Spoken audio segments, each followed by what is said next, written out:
messing with the videos.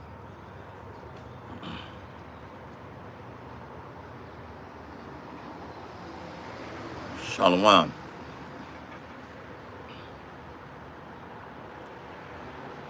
There's a article that I came across, and this article is by the BRICS Information Portal.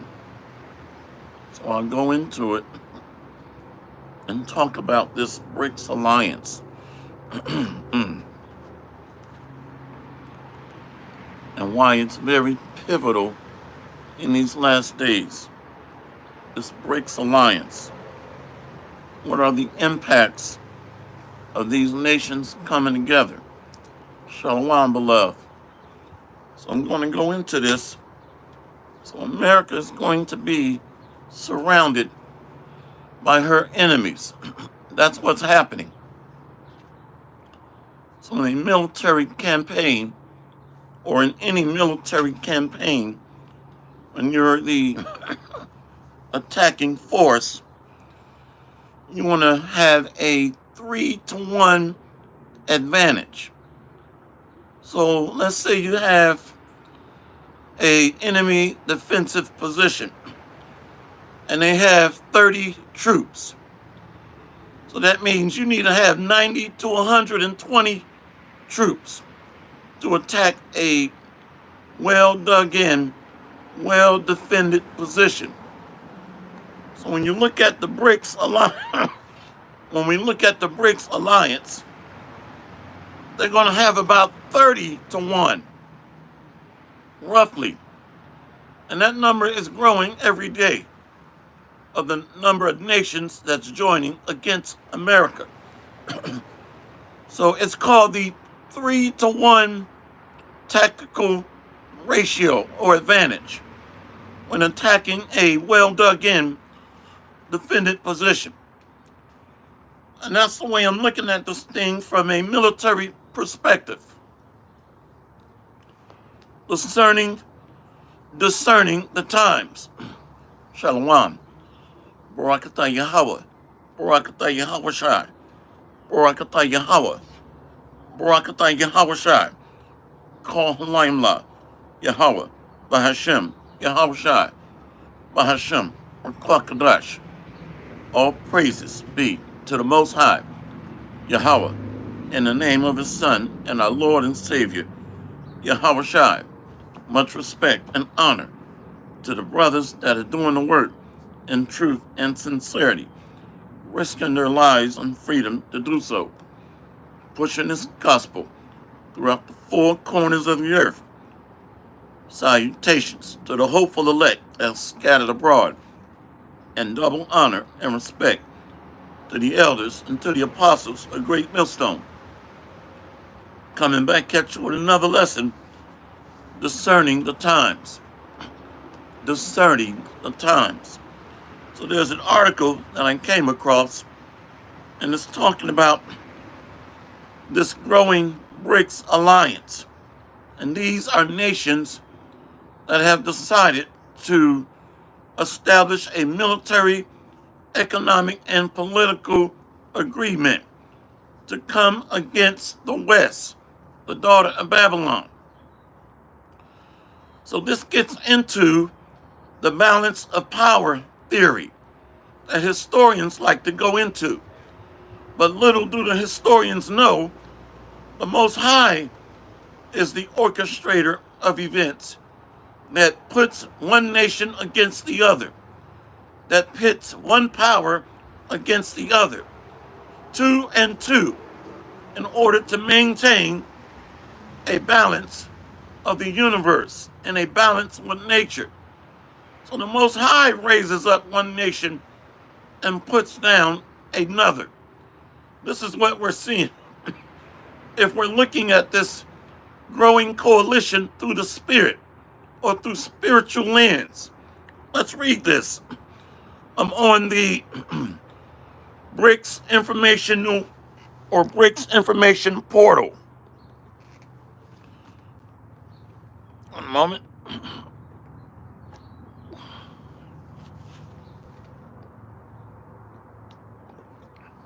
the BRICS information portal, it says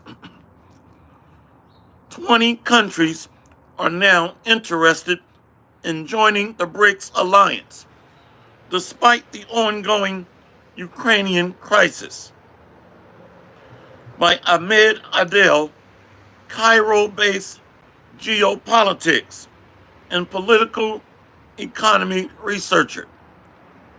Although the Western world alludes that Russia is internationally isolated after launching a special military operation in the Ukraine over a year ago, yet the number of countries expressing interest in joining the BRICS alliance continue to increase.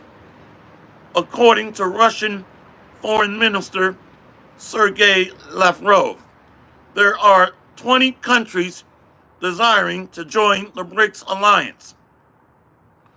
Among them are Algeria, which is Northern Africa, Argentina, Egypt, Iran, Mexico, Saudi Arabia, Turkey, and a number of several other African countries, which we know includes South Africa. Now, what stood out to me is Mexico. Mexico is right on the back door, or the doorstep of America. So this means militarily, they can stage Chinese, Russian, and Iranian troops right at your doorstep, America. You still think this is a game? So Mexico is very significant. What else is in the news that's hot off the press? Finland is joining NATO. So you see, Sirach chapter 33. If somebody can post that, Sirach 33, verses 10 through 16, I believe. So the Most High is moving the chess pieces around on the chessboard, the world stage. So now China, Russia, Iran will be able to stage their troops and, more importantly, missile launch platforms.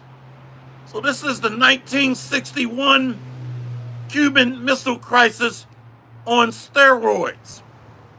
That was 1961 or 63, somewhere in there. The Cuban Missile Crisis.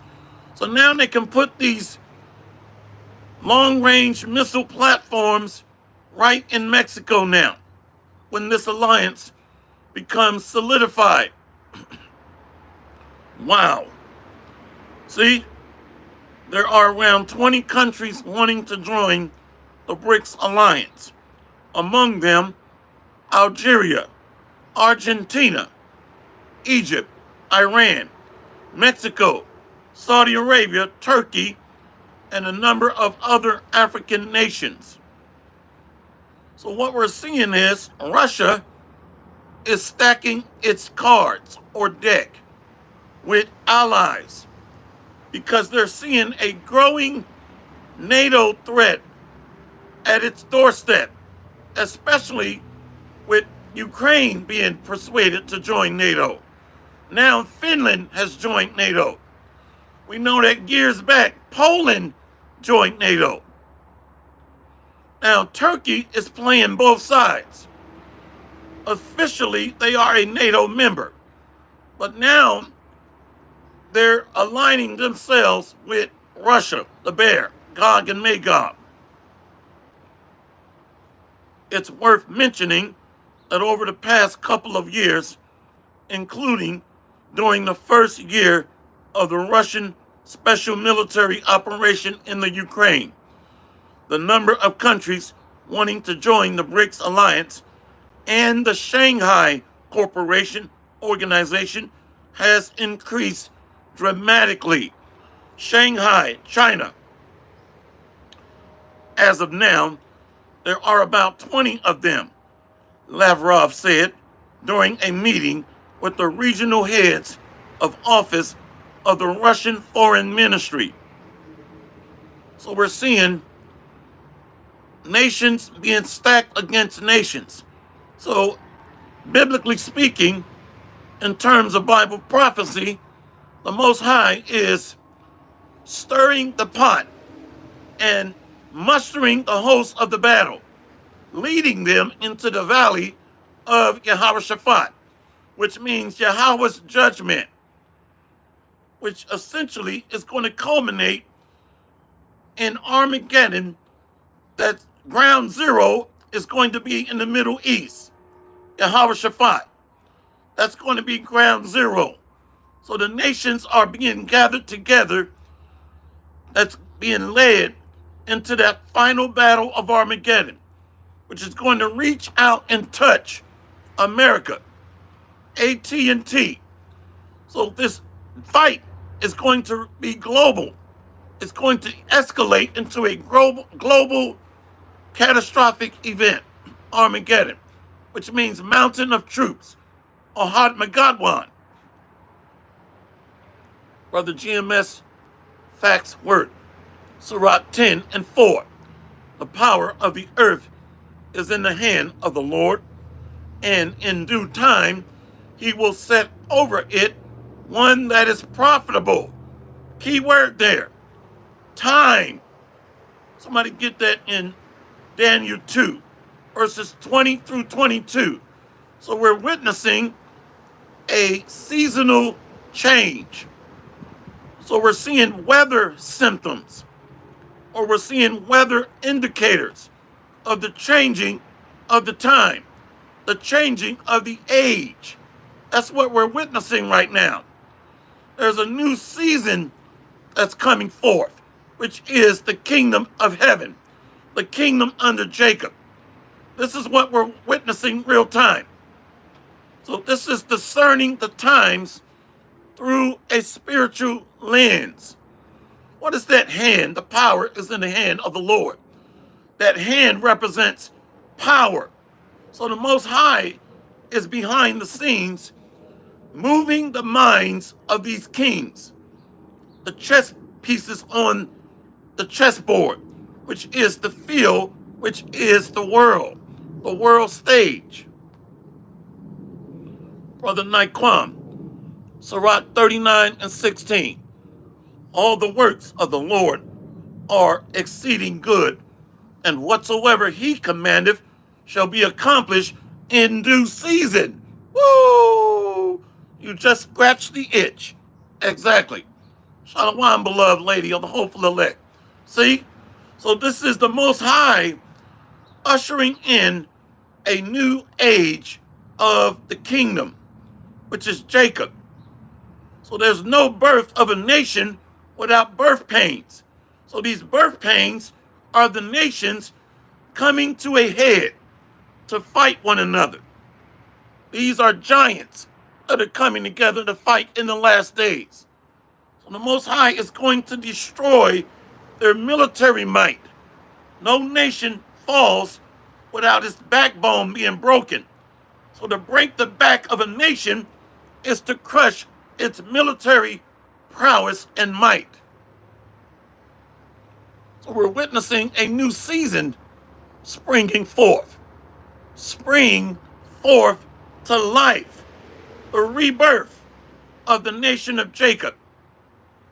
These are the indicators that we're watching. Birth pains. Let me go ahead and get Daniel. Daniel 2. Let's shadow ban these Negroes. The book of Daniel, chapter 2, verse 19. Let's go to verse 18.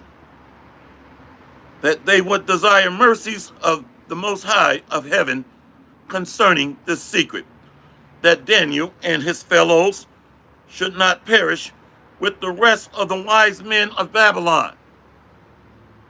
Then was the secret revealed unto Daniel in a night vision. Then Daniel blessed the God of heaven. Daniel answered and said, Blessed be the name of the Most High forever and ever, for wisdom and might are his. And he changeth the times and the seasons. He removeth kings and setteth up kings. He giveth wisdom unto the wise, and knowledge to them that know understanding. So the power is in the hand of the Most High. So he's manipulating the minds of these kings. That's Proverbs 21 and 1. Daniel 2 and 21. And he changeth the times and the seasons, and removeth kings, and setteth up kings. He giveth wisdom unto the wise, and knowledge to them that know understanding. So the Jacob kings are being raised up. See? So this is a baptism through the Spirit, the birth canal of wisdom, knowledge, and understanding, which starts with being born again. I know you see it. So the indoctrination plants a seed of how to rule. This is a cheat sheet. So the kings of the earth, of the wicked, are being deflated, while at the same time, Jacob is coming through the canal of tribulation, adversities, hardships, the changing of the age. Daniel 2 and 22. He revealeth the deep and secret things. He knoweth what is in the darkness, and the light dwelleth with him. So there is a beacon of light that's going to rest upon the shoulders of the up and coming kings and priests. And that is the wisdom as to how to rule the world, a kingdom. Beautiful timing. That's the Spirit. The beloved brother beyond Yasharallah. Wisdom of Solomon 6 and 2. Give ear, ye that rule the people, and glory in the multitude of nations. How to be a king. This is a how-to kit. Give ear. So this is a circumcised ear. A spiritual indoctrination as to how to be a righteous ruler. Wisdom of Solomon 6 and 3. For the power is given you of the Lord, and sovereignty from the highest, who shall try your works and search out your counsels. So this is a heavenly council in the midst of a small sanctuary, chosen and preordained to become nobility. So the tabernacle of David is being built right before your eyes in the midst of darkness, gross chaos and darkness, confusion, Babylon. So when the birth of the nation of Jacob is being born, or when there is a birth underway, there's what? Confusion, howling and screaming. I've been in the delivery room, nothing but chaos. Ah! So this is what we're witnessing real time. The changing of the guard. And that does not come easy. Nothing good comes easy. I had to tell my wife that recently, complaining about every damn thing. Nothing good comes easy. So this is a sign that something good is coming. The reward of the kingdom. So the birth of the nation of Jacob comes with tribulation. It's time to man up, Jake. And for the ladies of the beloved house of David, of the hopeful elect, it's time to know your role in backing up these up and coming kings and priests that's coming. Let's keep going. 20 nations joining the BRICS. Let me go here. Attempts by the West to impose its will on everyone else, to impose its so-called rules, which it wants to establish and maintain a pro-Western order, are totally futile and absolutely hopeless. The head of Russian diplomacy said that the updated version of the Russian foreign policy concept should be approved by the country's president soon. So these nations are tired of being bullied by this great harlot, the daughter of Babylon. She sleeps or is in bed with multiple nations. And when she don't get her way, she joins with those nations that she's in bed with that agree with her to come against the one or two nations that disagree with her. See? So she's manipulating these nations and having a temper tantrum and imposing economic sanctions and knocking nations upside the head with a hammer when they disagree with her. But now they're beating their chests and saying, we got nukes too at the negotiating table. So now what? Come with it. Come with it. And she can't take it no more. So these nations are like, let's go. They're not going to be bullied by economic sanctions, by the threat of military war. They got their nukes ready to go too. Let the weak say, I am strong. Is that not written in Joel chapter 3? So these nations are like, let's go. You got nukes, so what? What's new? We got them too. So there is a level playing field that we're seeing being ironed out, where these nations are coming together to create a counterbalance of NATO, the European Union, and the daughter of Babylon. We're seeing a balancing act occur by the great grand architect of the universe, the Most High, Yahweh Ba'Shem, Yahweh Shai. Yup, brothers of dark. Psalm 75 and 7. But the Most High is the judge. He putteth down one and setteth up another. Beautiful. So he is the chief executive officer of the world. And I assure you, he's not going to fail at balancing the scales of justice and justice on the earth. All praises to Yahweh Ba'Shem, Yahweh Shai. All praises to Yahweh Ba'Shem, Yahweh Shai. Let's go. Brother Bon Malak, Revelation 17 and 5. And upon her forehead was a name written, Mystery, Babylon the Great, the mother of harlots and abominations of the earth. Uganda just slapped her in the face recently, saying we're not going to legalize brokebacks. We're not going to do it. So Uganda stood up and said, I am strong. And Gog and Magog is going to back Uganda and South Africa. So now they're not going to acquiesce and lay down to be seduced by this mother of harlots, the daughter of Babylon, America. So the nations now are enjoying an equalizing effect of leveling the playing field. Brother Azan Amaf, Shalom, beloved Malak, Barakatah. This is beautiful.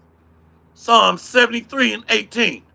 Surely thou didst set them in slippery places, thou castest them down into destruction. So America's policies and its foreign and diplomatic provisions have created a slippery slope. It's on a downward spiral.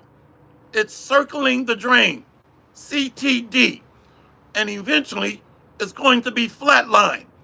Beep, beep, beep, beep, beep, beep, beep, beep. Done, son. Flatline.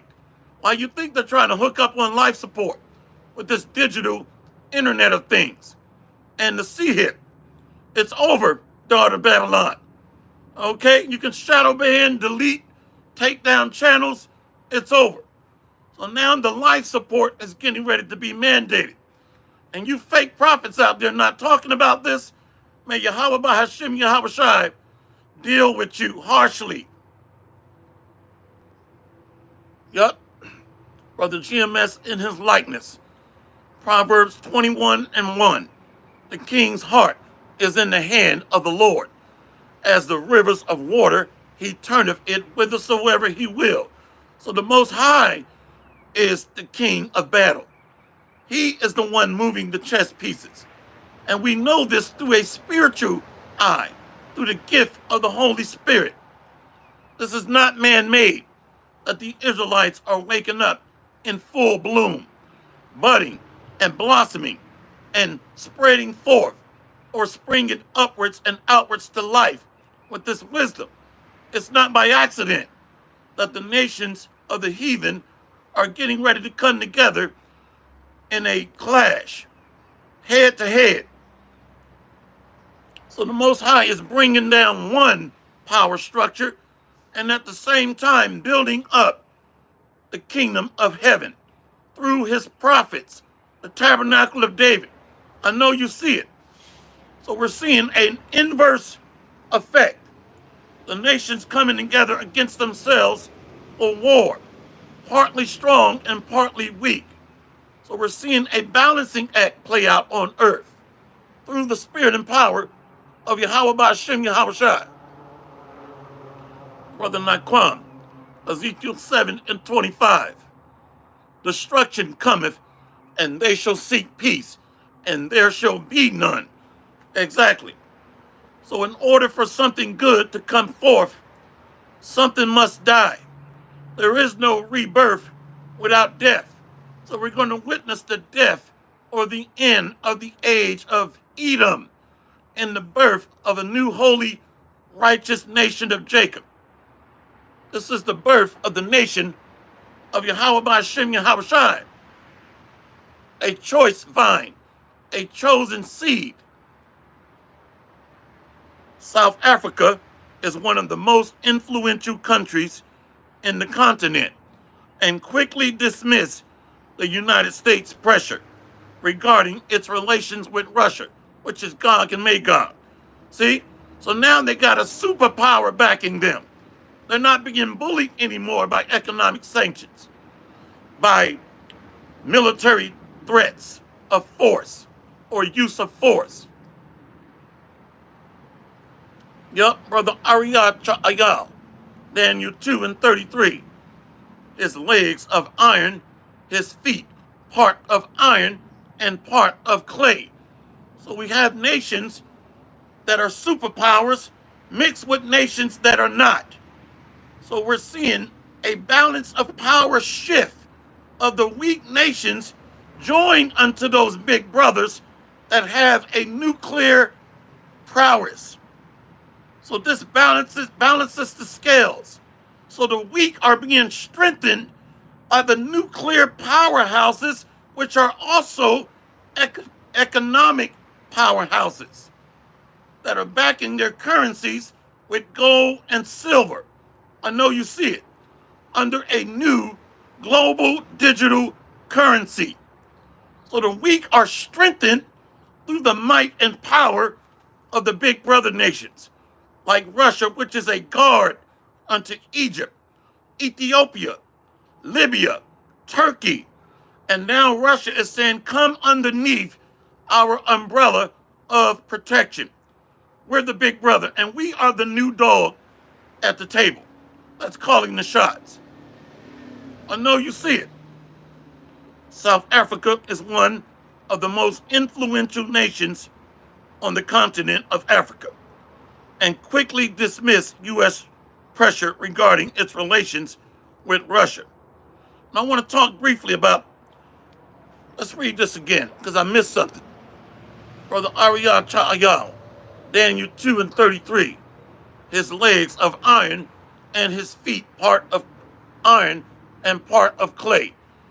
So NATO and the 10 toes, which is the feet or the end of the heathen and Gentile rulerships. It ends with Edom. I know you see that. So we got a conglomeration of weak economic entities that are joined with strong economic entities, like like Germany, like Spain, like France. See? And partly weak, which are weak economic entities. So really, Daniel 2:33 gets into the end of the age of the heathen and Gentile rules, which is under Edom, the European Union, and NATO. But we're seeing an alliance develop and grow in the East under the BRICS coalition to counter the EU and NATO. South Africa is one of the most influential countries on the continent and quickly dismissed United States pressure regarding its relationship with Russia. Pandora even criticized Washington's use of bullying tactics. She cited the Countering Malign Russian Activities in Africa Act, which was considered by the United States Congress last year as one example of bullying tactics. The bill did not eventuate, partly due to the objections of South Africa, led by a 16-member South African developmental community. But its mere threat of existence was enough to deepen the already existing suspicions against the United States on the continent. So now she's no longer looked upon as being the lady of the kingdoms. She's distrusted now. And now the countries are beginning to see her as illegitimate. No longer has a leverage in foreign and diplomatic relations of the other nations. Uganda being one of them that recently stood up against her Rainbow Coalition policies and doctrines. And they're standing up against her threats of military coercion and force. South Africa joined that fight. And if I'm not mistaken, Tanzania. So there's a coalition of African nations that are jumping on the coattail of South Africa, backed up by Gog and Magog, Russia, which is a guard unto these nations. Going to these BRICS nations again. So China also has embassies in Panama. Why is that significant? What's the big so what? The Panamanian Canal, where large fleets of ships and trade and commerce can traffic in and out of that canal. And they're also able to pre-stage naval military assets there in Panama and quickly navigate these naval and military assets into a position to strike North America. Don't forget about Brazil. Yeah, absolutely. Brazil is a part of this alliance too, where they can also pre-position long-range missiles to strike North America and the Caribbean. I'm about to read about Brazil. The BRICS will decide this year on whether or not to admit new member states into the bloc or the British or the BRICS alliance, which will surely see a name change since the current one is abbreviated from the current member states: Brazil, Russia, India, China, and South Africa. Those are just the main power players or the main power brokers. But we got other smaller nations joining unto them. The BRICS members are characterized as industrialized nations, developing countries with large and emerging economies. So when we think of let the weak say, I am strong, yes, first it's militarily and economically. So how do we protect our economic interests? Through our military. That's why America was the hammer of the earth, in order to protect its foreign interests in over 800 countries around the world. You need a strong arm to protect your embassies and your bases and your allies, just like ancient Rome did. See that?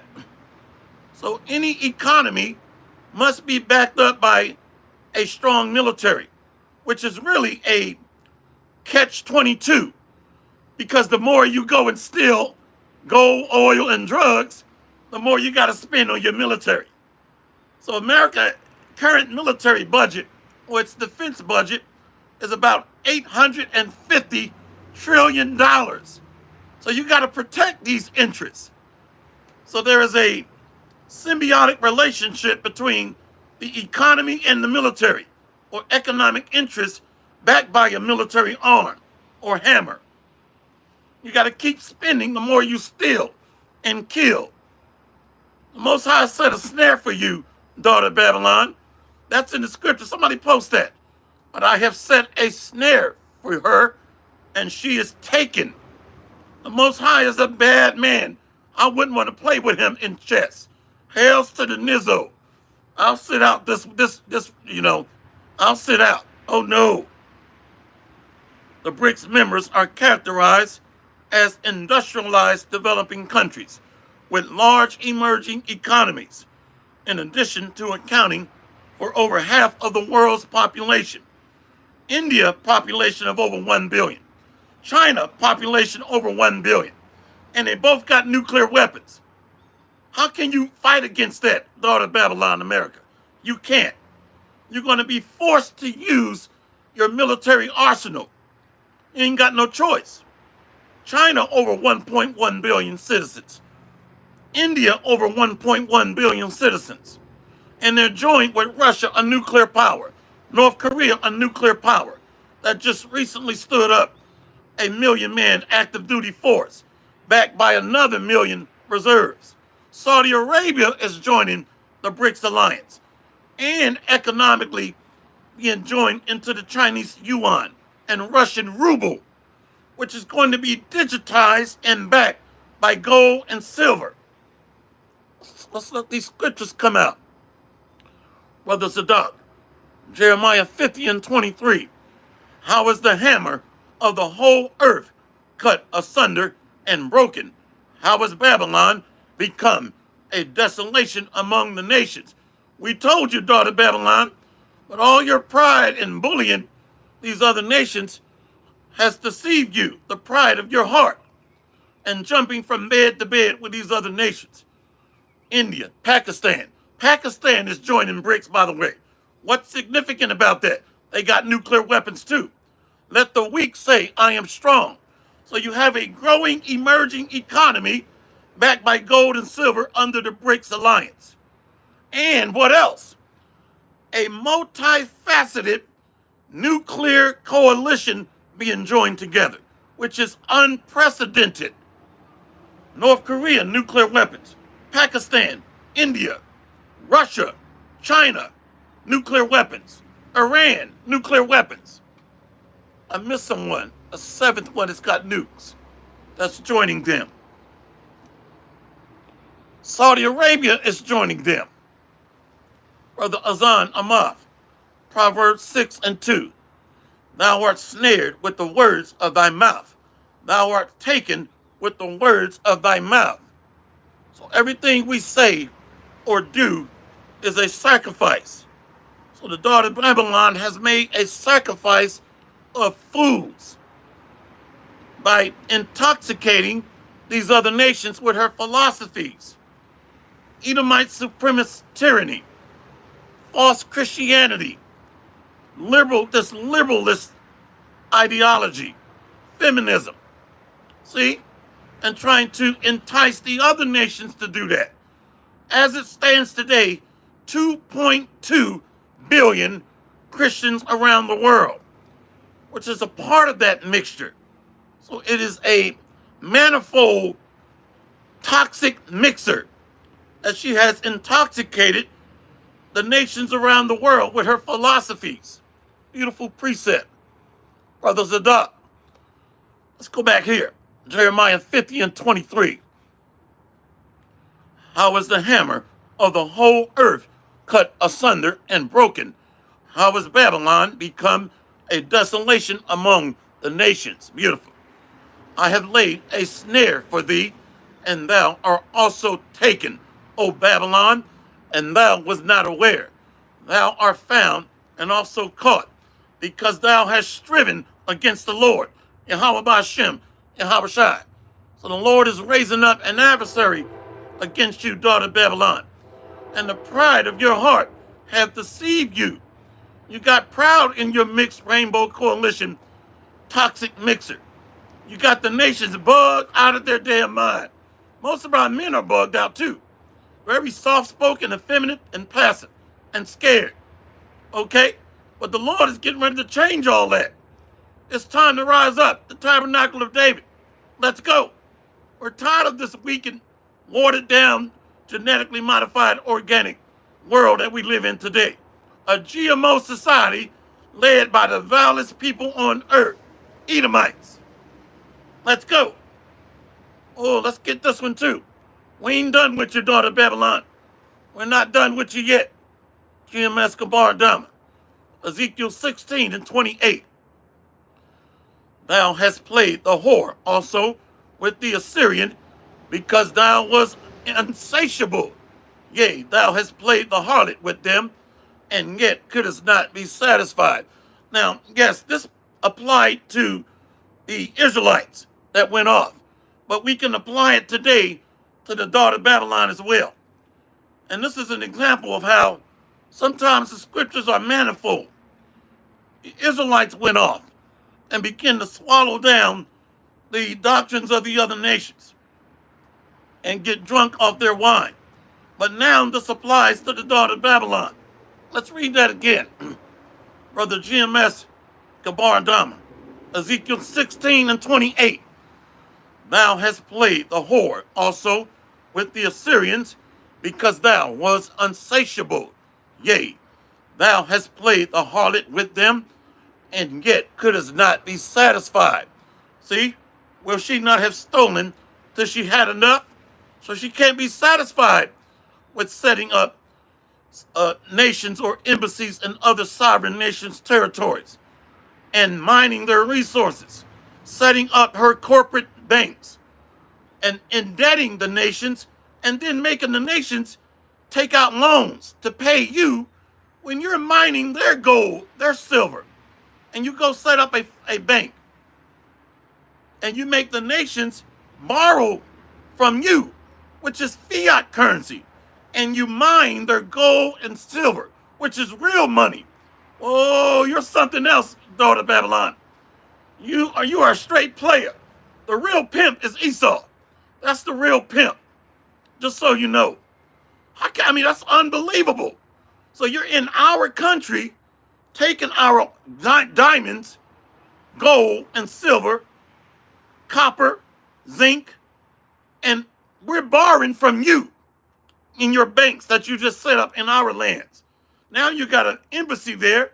Now you got a military base there in case we don't play along to get along. You got your military hammer ready to knock us upside the head when we decide to go off and disagree, or we can't pay back our loans that we took out, which is our shit anyway. You're in our country. Oh, you something else, daughter Babylon. You are something else. Jeremiah 51 and 9, or the Gemara Dama. We would have healed Babylon, but she is not healed. Forsake her, and let us go every one into his own country, for her judgment reacheth unto heaven, and is lifted up even to the skies. So the smoke of her burning is going to be like a sweet, savory sacrifice to the Most High, because the elements are going to melt away with fervent heat. And this wicked pedo queenum is going to pass away with great noise. Boom! See? And all the wickedness is going to be rolled together in a great bonfire. All right? All praises to Yahweh B'Shem Yahushai. So there is hope through these scriptures and Bible prophecy. And we're just sitting back patiently waiting for the big barbecue in the backyard of the daughter of Babylon.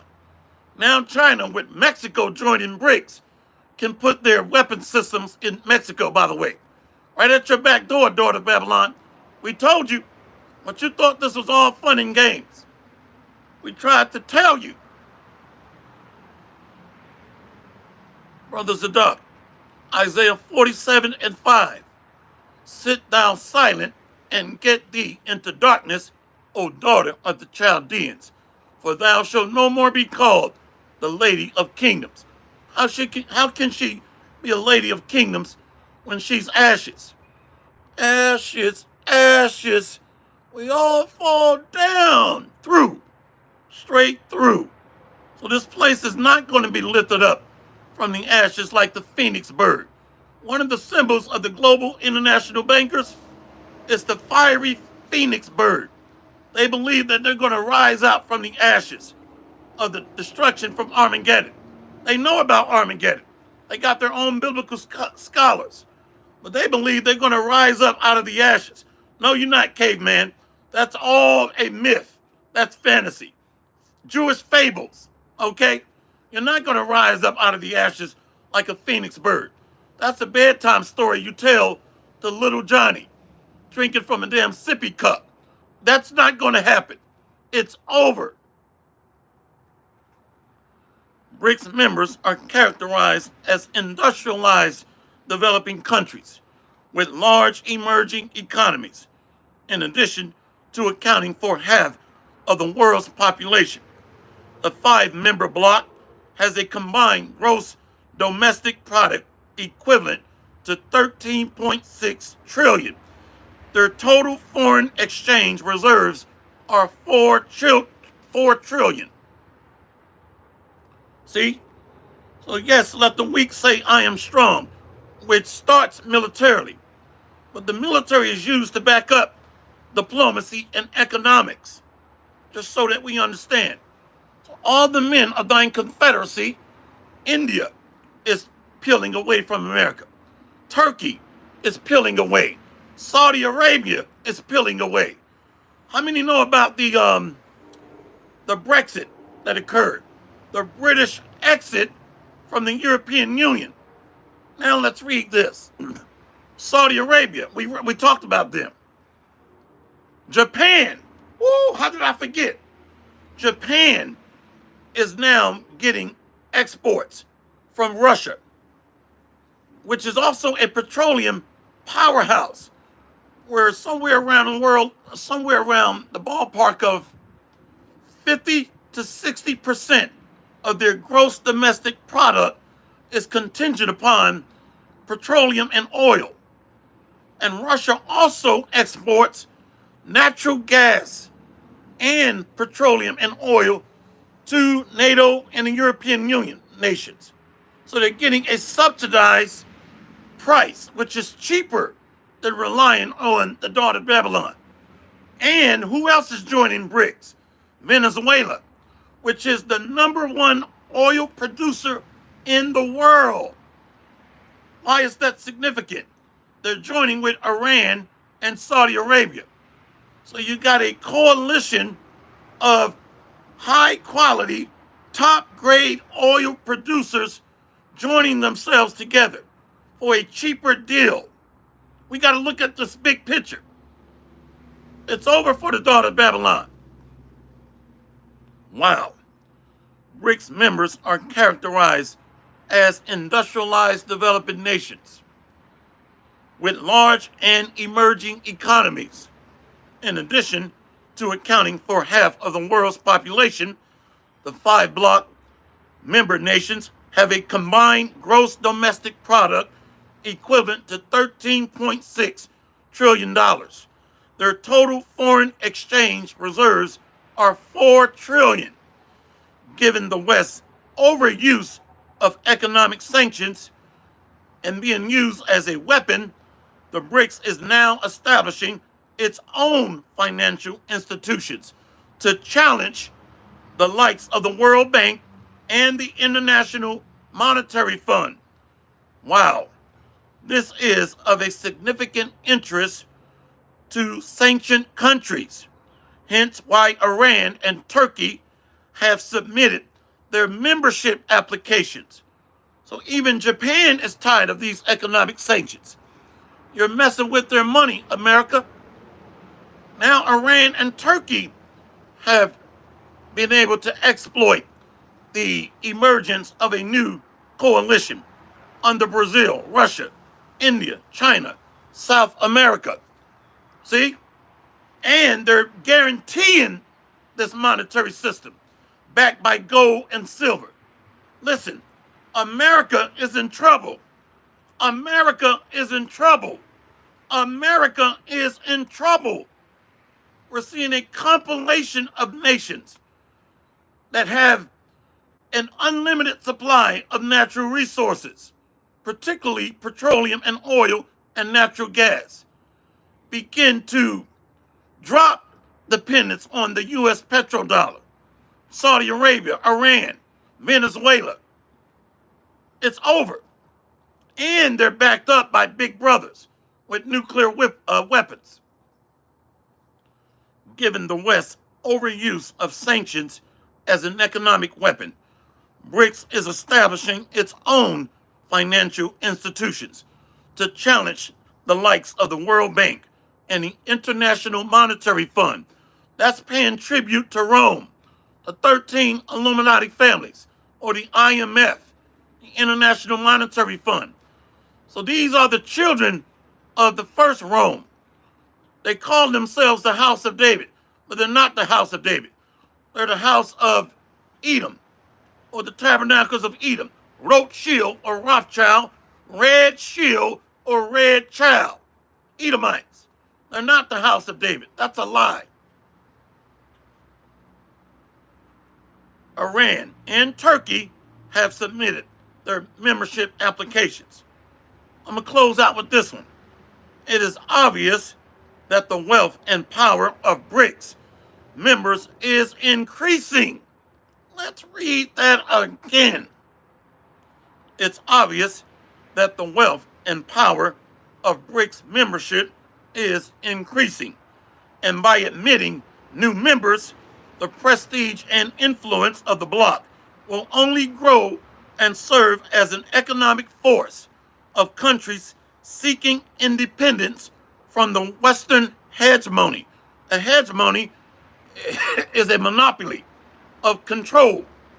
So they're tired of this despotic rulership, which is tyranny, hegemony under the International Monetary Fund and the World Bank. What is this faculty FPS? Who is that world talking about, faculty FPS? Who is that world that is talking about, and what is that meaning of the world? Somebody post John 17:9. Don't block them. Don't block them. You can't come against the spirit and power of Yahweh Hashem Yahushai with the Rainbow Coalition doctrine. It's not going to work. I don't know if you're sincere, but I don't recognize your name. What is that meaning of the word world in John 3:16? Anyway, let's keep going. It is obvious that the wealth and power of the BRICS membership is increasing. And by admitting new members, the prestige and the influence of the bloc will only grow and serve as an economic force for countries seeking independence from Western hegemony. To move this process forward, the new development bank was established by BRICS as a counterweight to the International Monetary Fund and the World Bank. It already has several countries outside of BRICS involved, such as Bangladesh and the United Arab Emirates, with other countries such as Egypt and Uruguay expected to join soon. So this monster in the East is growing to counter the beast in the West, so that we understand. So that world is oikumene, which is talking about an orderly arrangement of the government of Israel, which is tied to the government shall be on his shoulders. I think it's Isaiah chapter 9. So it's talking about Israel. And that context of John 3:16 is tied to Numbers chapter 21 when you read John 3:14 and 13. So we can't just throw something up there and not know what it means. That's why we read this one, Brother Gabar. So Isaiah 45:17. Israel is a world without end, which in the Greek, it's cosmos, not oikumene. If I said oikumene, that was a spirit jumping on me. So it's cosmos, which means orderly arrangement, which is the government of Israel as a nation.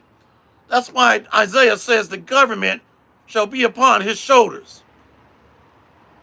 That's right, cosmos. So if I said oikumene, that's because these spirits be messing with us when we teach. See, let's read this, John 17 and 9. Brother Ayah, I pray for them, I pray not for the world, but for them which thou hast given me, for they are thine. See? So he's coming back to judge the world of the heathen and Gentile nations. Somebody post that, please. I think it's Luke 21 and 24, until the times of the Gentiles be fulfilled. So we're coming to the end of the age of the heathen and Gentile rulerships. Yeah, Luke 21 and 24. So we're in the world of the age of Edom, which is a compilation of the kingdoms: Assyria, Babylon, Rome, Greece, Egypt, Philistia. See? That's the feet and toes, which is Edom. This is the melting pot, the end of the age of the heathen and Gentile kingdoms, or age of the Gentiles. See? Brother Bayan Yasharala, Luke 21 and 24. And they shall fall by the edge of the sword, and shall be led away captive into all nations, and Jerusalem shall be trodden down of the Gentiles, until the times of the Gentiles be fulfilled, until the age or a period of rulership of the Gentiles come to an end. So this is a period of time. You see that time again, which reverts back to seasonal change of the birth of the nation of Jacob.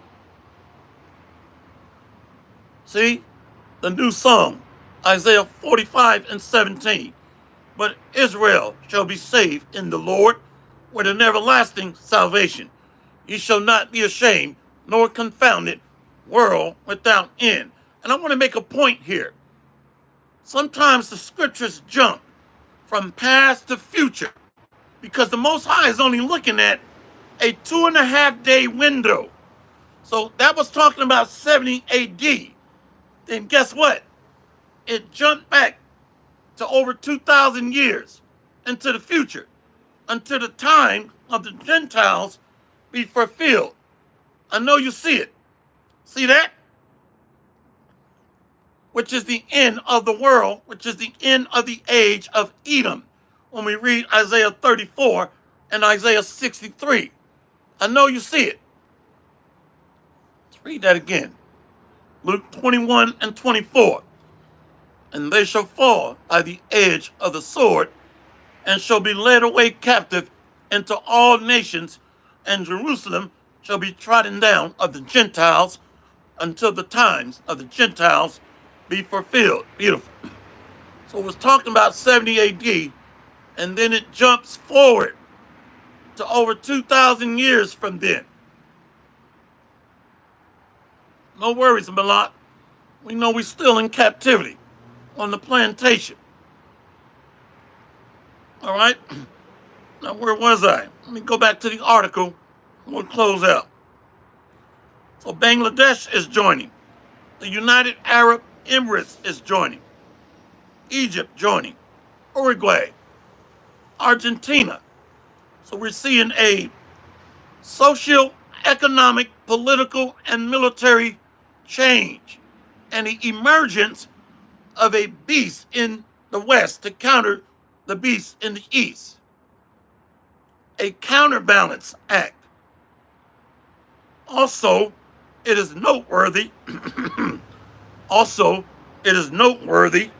that countries with regional rivalries, such as Iran and Saudi Arabia, Turkey and Egypt, all have expressed interest in joining BRICS without finding contradiction. It suggests that these countries perhaps find BRICS to be a medium to settle their differences and pursue common interests instead. It is through this idea that the BRICS will continue to receive expressions of international and foreign interests.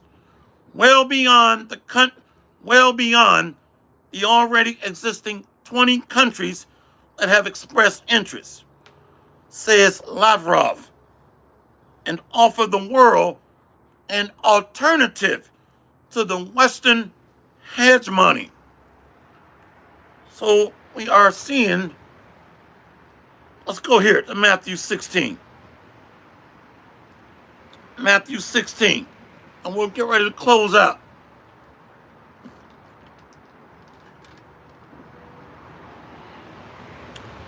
Matthew 16, verse 1.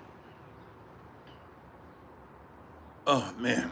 I'm getting cramps. That means I'm dehydrated.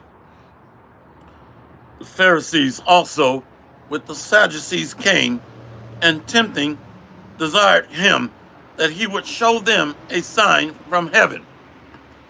So this is a sect of the Pharisees and Sadducees that don't believe.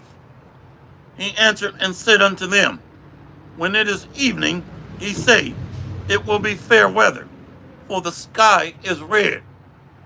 And in the morning, it will be foul weather today, for the sky is red and lowering. O ye hypocrites, ye can discern the face of the sky, but can ye not discern the signs of the times? So the collapse of the U.S. petrodollar, the world currency, is a sign. The Israelites waking up and prophesying on 5 major continents is a sign. The growing division and derision here in America is a sign. Loss of faith, trust, and confidence in the government structure is a sign. The growing tension and stirring towards civil division and civil war is a sign. Brother against brother, nation against nation, kingdom against kingdom. BRICS is a compilation of kingdoms. The BRICS alliance, NATO and the EU or the European Union is a compilation of kingdoms. The East against the West, kingdom against kingdom, and internal division and fracturing in America itself. So these are signs. And in the morning, it will be foul weather today, for the sky is red and lowering. O ye hypocrites, ye can discern the face of the sky, but can ye not discern the times? And in the morning, no, verse 4, Matthew 16, a wicama. Hey, this is not a game. Okay, please hold your peace or post scriptures instead of I am and my people and Barack. Hallelujah. You sound like a female cheerleader on the sideline. We don't need cheerleaders. We need doers and not cheerleaders and gainsayers. Matthew 16 and 4. A wicked and adulterous generation seeketh after a sign, and there shall no sign be given unto it, but the sign of the prophet Jonah. And he left them and departed. So many of the world citizens, or most of the inhabitants of the daughter of Babylon, lack faith.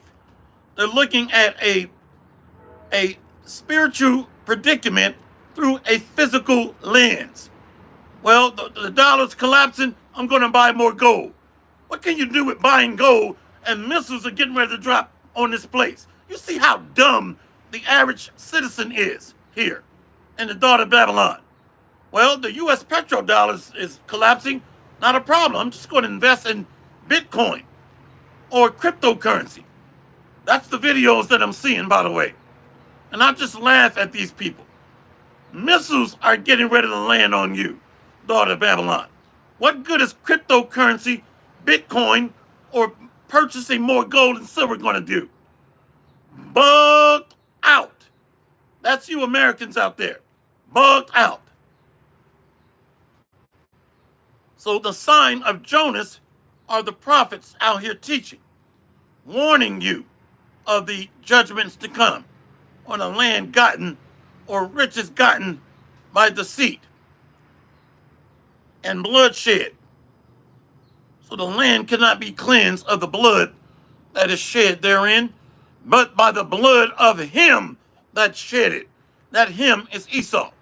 So I'm quoting Numbers 35, verses 32 on down. So the Bible is not going to be contradicted, or the scriptures cannot be broken. And the Most High's word is going to be fulfilled, whether we like it or not. I'm going to just go buy more gold and silver. Well, you're wasting your time. That's going to be melted here in the daughter of Babylon, a land built on bloodshed, theft, and rape, robbery, and murder. Bugged out. Let's go to Matthew 24 and 32.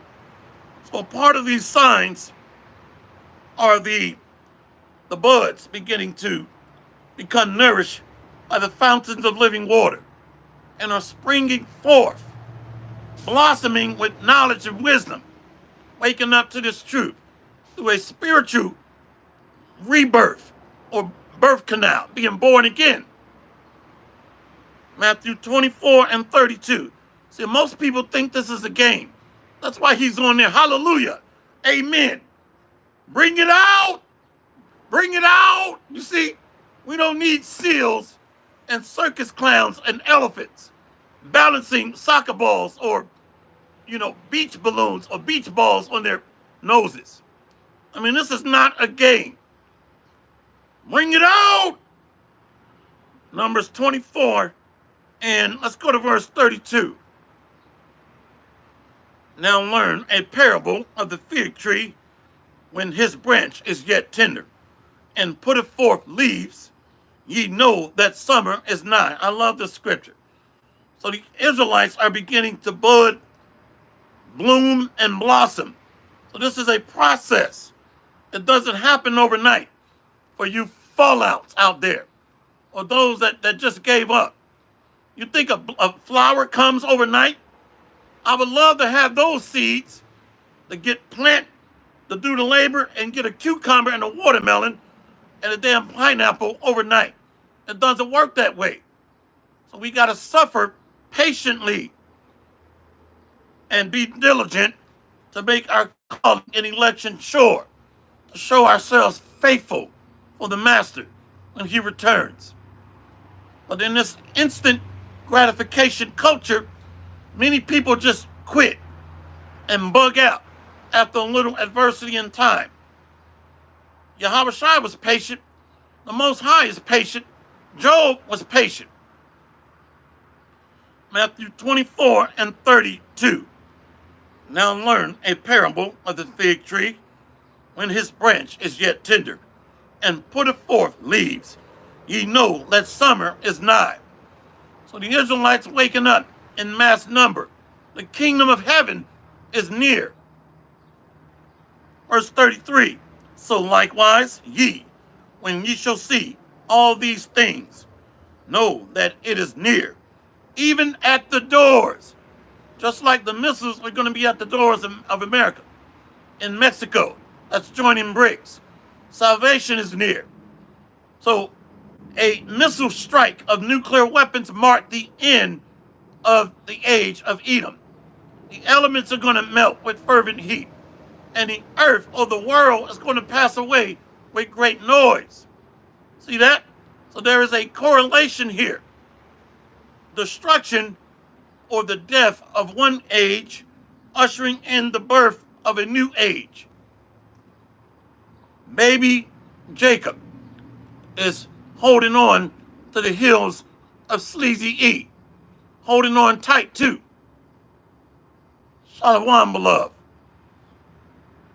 So likewise ye, when ye shall see all these things, know that it is near, even at the doors. Verily I say unto you, this generation shall not pass till all these things be fulfilled. Heaven and earth shall pass away, but my words shall not pass away. Remember, this kingdom is going to pass away with a great noise. Nuclear destruction, but the prophecies are being fulfilled and will continue to do so. That's what he's telling us. Like the deliverance of Jacob, of the chariots of the Lord, the so-called UFOs, and the destruction of the beast, the European Union, NATO, the daughter of Babylon, America, and Gog and Magog falling by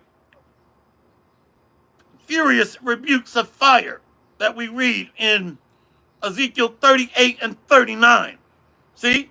So this age is going to pass away, but all of my prophecies are going to continue to be fulfilled. And the earth is going to know peace and study war no more. Micah 4 and Isaiah chapter 2. See that? Let's get one more. My voice is through. Not through, through. My voice is through. Finished. Let's get one more. And I done forgot where it's at. I think it's Psalms 32. The book of Psalms, chapter 32, verse 6. For this shall every one that is godly pray unto thee in a time when thou mayest be found. Surely in the floods of great waters they shall not come nigh unto him. This lake of fire. So the elements are going to be liquefied. Hot lava is going to be created here in the daughter of Babylon, America, so that we understand. So these floods represent destruction. It can also be a doctrine, but not in this context.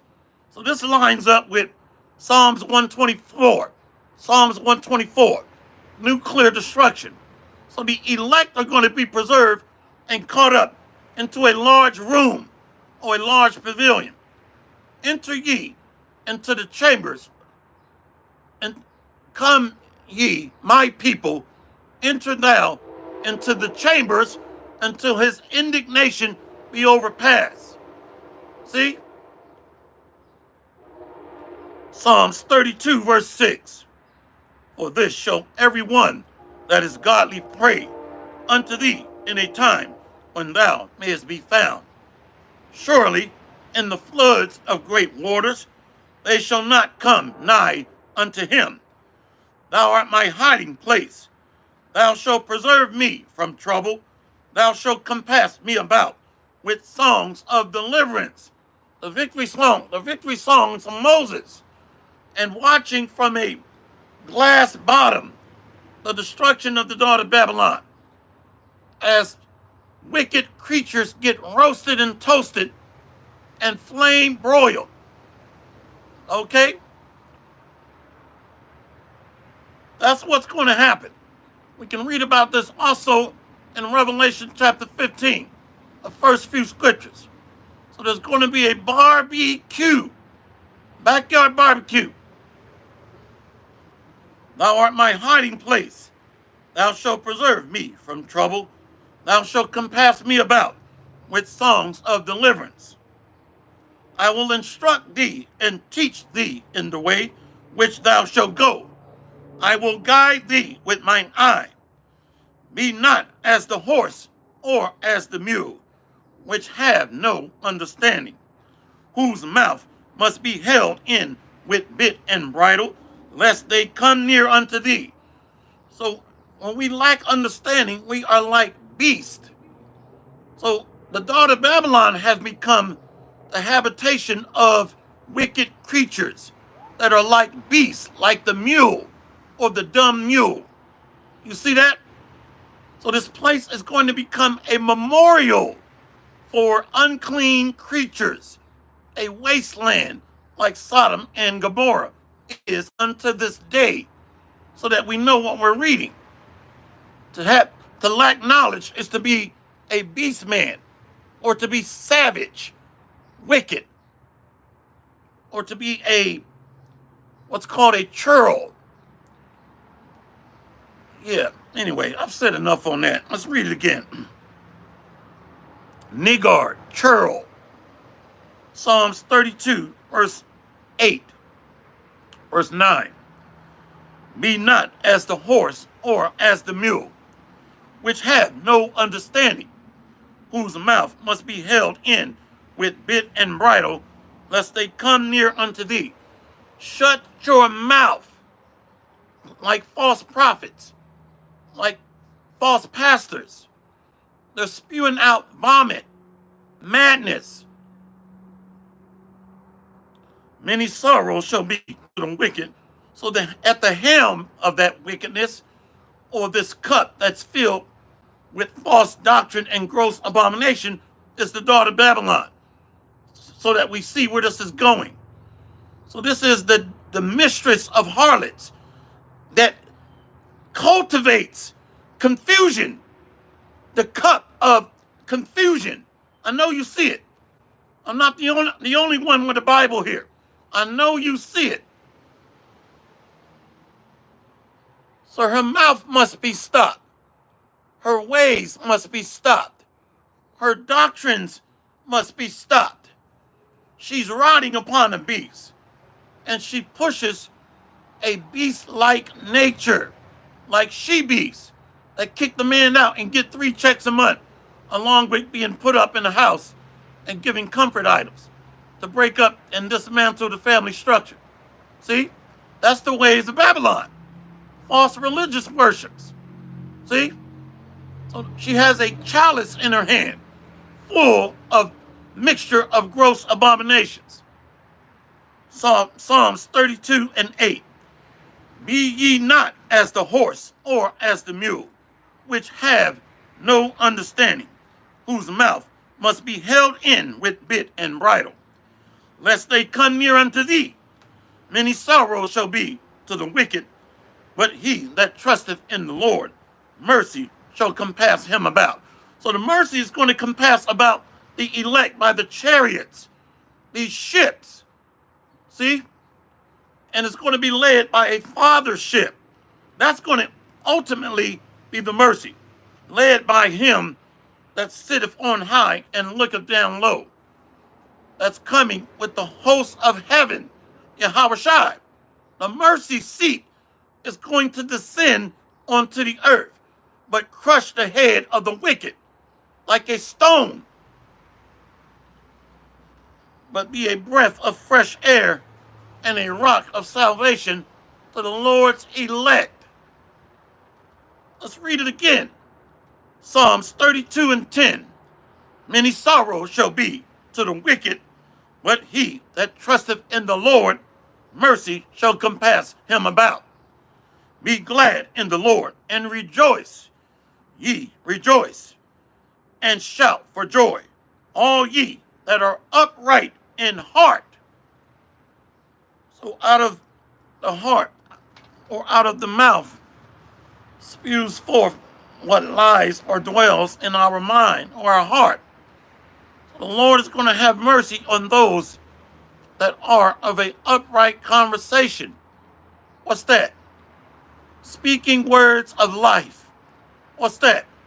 Speaking deliverance to the faithful city of the remnant of the hopeful elect of the tabernacle of David, and judgment, recompense by fire to the wicked and to the unfaithful, which includes mockers and scoffers and false teachers of the house of Israel.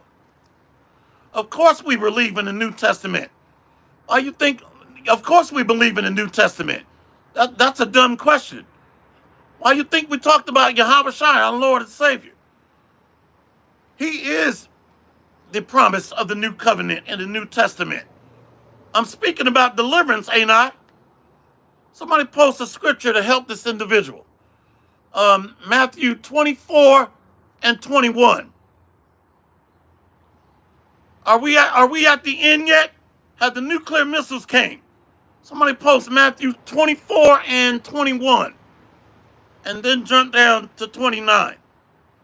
I believe. Let me check. So a lot of times, well, if you're new, why can't you just be quiet? If you're new. Let's read this. Brother Boyan Yasharala. Matthew 24 and 21. For then shall be great tribulation, such as was not since the beginning of the world to this time, no, nor ever shall be. So we have not gone through that great tribulation yet. That's never been on the earth. We just read it. So that's part of that is going to end with nuclear missiles. So we don't get saved until that nuclear destruction comes. And the elect are going to scarcely be saved. That's 1 Peter 4 and 13, I think. See, watch this. Brother Boyan Yasharala. Matthew 24 and 29. Immediately after the tribulation of those days shall the sun be darkened, and the moon shall not give her light, and the stars shall fall from heaven. So after that great tribulation that the world has never seen or known, then the salvation gets implemented, executed, so that destruction ends with nuclear fire, so that you understand. We got to keep going from Matthew 24, verse 30 and 31. See? So saying we're saved, where is that? He that endureth to the end shall be saved.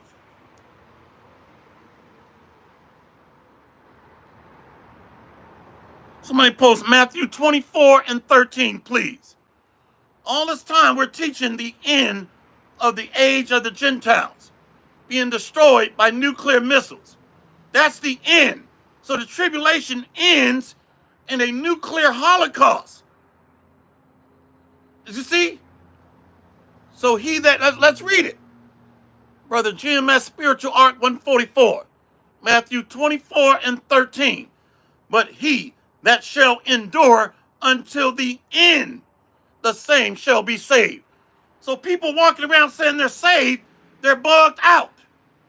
This kingdom ends, the heavens shall pass away with a great noise. That's nuclear destruction. Are we still here? Let's go back up to Matthew 24. Let's read this one. Brother GMS Spiritual Art 144. Acts 14 and 22. Confirming the souls of the disciples and exhorting them to continue in the faith, and that we must, through great tribulation, enter into the kingdom of God. See? So there is no rebirth of Jacob till there is a destruction or a death to the current age under the heathen and Gentile rulership. That's salvation being enacted. Because the Lord is going to take up his elect, and the dead in Yahushua shall be raised up first. Wow, that's the spirit. See? Brother, stay in the spirit, 144.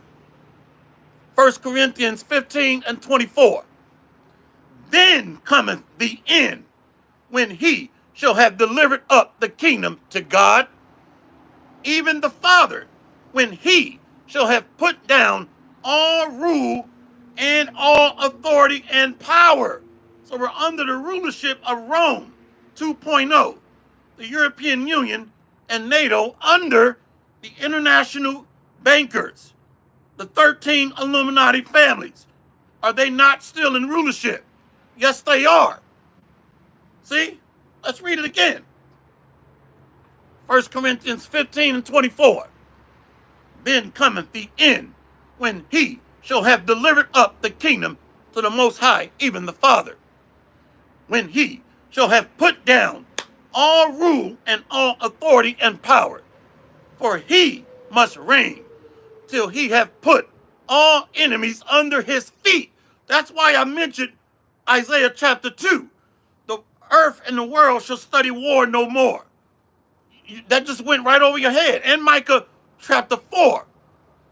So he's going to conquer the Edomites when we read Isaiah 63 and Isaiah 34. He ignored all of that. So after the tribulation, he's going to deliver his elect. That's why we read or the Bon Balak. Matthew 24 and 21. For then shall be great tribulation, such as was not since the beginning of the world to this time, nor ever shall be. See? So the world has not seen being afflicted or persecuted by digital tracking systems, drones firing missiles, the sea hip. See? That's going to be mandated. So there is no tribulation without digitization. That's why it's going to be a time that the world has never seen, because they're going to pull out weapon systems that we don't even know about. You see that? They're going to introduce weapons we don't even know about. So the wicked are still in rulership. And if you're new, you ignored every scripture that we brought out. A lot of jakes are destroyed being raised by Big Mama. I'm going to just tell you straight up. And then they get all in their feelings. He yelled at me. He yelled. He raised his voice. He said, oh my God. Let's go here. Matthew 24 and 29. Let's go to 28. For wheresoever the carcass is, there will the eagles be gathered together. So these chariots, or the so-called UFOs, are gathering in the valley of the dry bones to deliver the Lord's elect, and from all the lands where we've been scattered. Matthew 24 and 29. Immediately after the tribulation of those days shall the sun be darkened, and the moon shall not give her light, and the stars shall fall from heaven, and the powers of the heaven shall be shaken. See? So the beloved brother,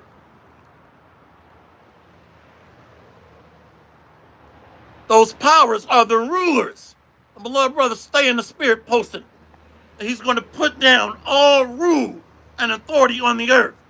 So the powers right now is under the global international elite. See? So the entire atmosphere is going to be blotted out with massive blackness and soot and catastrophic destruction, such as the world has never seen. So there's going to be a building, a gradual buildup to nuclear war. It's not going to start right away. It's going to start with automated weapons, electromagnetic pulse weapons. Look up sound weapons. You see? And then it's going to finish or end with a major global catastrophe. Matthew 24 and 30. And then shall appear the sign of the Son of Man in heaven. And then shall all the tribes of the earth mourn. And they shall see the Son of Man coming in the clouds of heaven with power and great glory. So these clouds are the so-called UFOs, the chariots of the Lord. So in the midst of war, in the midst of Armageddon, in the midst of brother against brother, nation against nation, the Messiah is going to return. The Hamashiach. It's right here. Instead of being in your feelings and emotions, it's right here. So we must go through that tribulation, which is going to be automated, digitized. See? Matthew 24 and 31. And he shall send his angels with a great sound of a trumpet, and they shall gather together his elect from the four winds, from the one end of heaven to the other. So this is going to be a global gathering of the Lord's elect. Who are the elect? Somebody asked me that recently. Somebody please post Isaiah 45, verses 3 through 5. The elect are the Israelites that were scattered abroad. That's why we read Luke 21 and 24. Also read Amos 9, verse 8 and 9. So he's going to recover the remnant of the house of David, his temple. What is this? I'm sorry, guys, but I'm not mocking. I wasn't saying anything against anything. Wait a minute. I was just wanting to know why he had to be like that. First of all, I don't even know what you're talking about, man. I have no idea what you're talking about. Anyway, a Jedi, I have no idea what you're talking about. Jedi or P. Diddy. We answered all your questions using the scriptures. You see, so we're just trying to answer your question using the scripture. So when you just keep answering new questions, we're going to look at you as a scoffer. What is your question? What is the question? So the elect are Israelites. And we can read that in Isaiah 45, verses 3 through 5.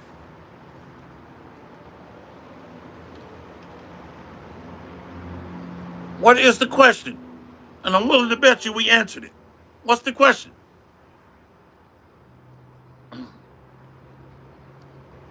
I'm faculty. What is the question?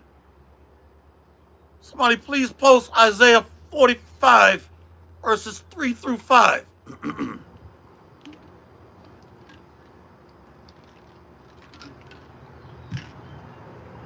Anyway, we just read immediately after the tribulation.